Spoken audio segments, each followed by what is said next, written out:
A CPI da pandemia pede o indiciamento de 78 pessoas e de 2 empresas. 13 nomes foram incluídos na lista de investigados, agora na reta final. O do senador governista Luiz Carlos Rainze foi um deles, mas acabou retirado pouco antes da votação. Até o início da sessão, o clima era de incerteza em relação à inclusão do governador do Amazonas, Wilson Lima, e do ex-secretário de Saúde do estado, Marcelo Campelo, no relatório final.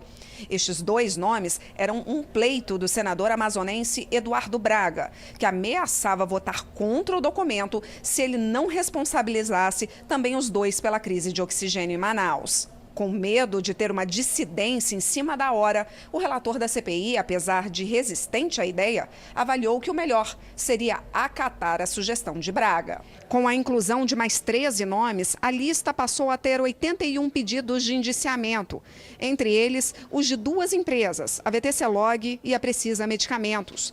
O senador Luiz Carlos Rainze, que apresentou um relatório paralelo, atacou os trabalhos da comissão. Tirou sua militância política aberta, agressiva e sem freios em favor do relator e do presidente da comissão, mais os seus ajudantes de ordem, como se no seu conjunto fosse uma espécie de jornal oficial dos donos da CPI e do condomínio de partidos políticos interessados na sua exploração.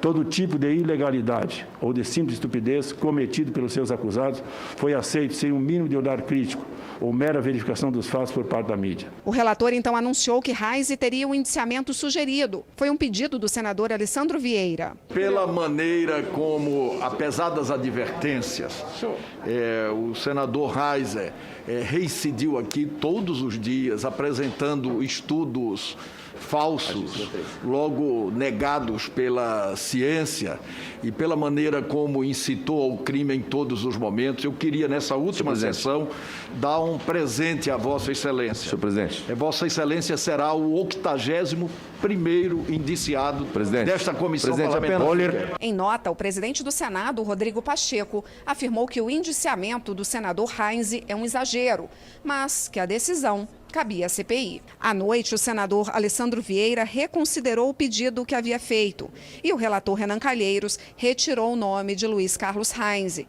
Com isso, a CPI passou a ter 80 pedidos de indiciamento. A CPI aprovou um requerimento que pede ao Supremo que as redes sociais do presidente Jair Bolsonaro sejam suspensas. A comissão solicitou também que seja dado um prazo de 15 dias para que a Procuradoria-Geral da República instaure inquérito para investigar se o presidente dissemina notícias falsas. O motivo é que na última quinta-feira, Bolsonaro disse em uma live que pessoas totalmente vacinadas desenvolveriam a síndrome de imunodeficiência adquirida, ou seja, a AIDS, muito mais rápido do que o previsto. A informação não tem confirmação científica.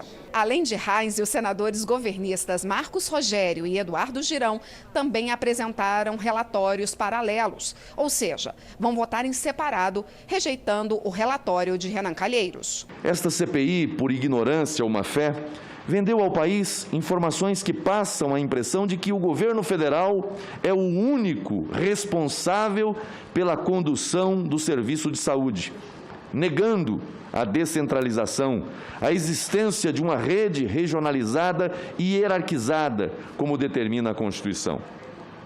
Mas isso certamente não passou ao largo da visão da nação, pois cada brasileiro sabe como a saúde funciona em sua própria cidade. Inclusive como funcionou e está funcionando durante esta pandemia, sabendo identificar o que seja uma unidade de saúde do governo federal, estadual, distrital ou municipal. E neste ponto está o maior equívoco dessa comissão, que entrega à nação um relatório parcial, incoerente e voltado para o desgaste apenas de um ente federado, com vistas ao pleito eleitoral, sem investigar os desvios ocorridos em estados e municípios. Os 4 senadores governistas, como você viu, votaram contra o relatório do senador Renan Calheiros. O resultado da votação, relatado pela Renata Varandas, foi de 7-4.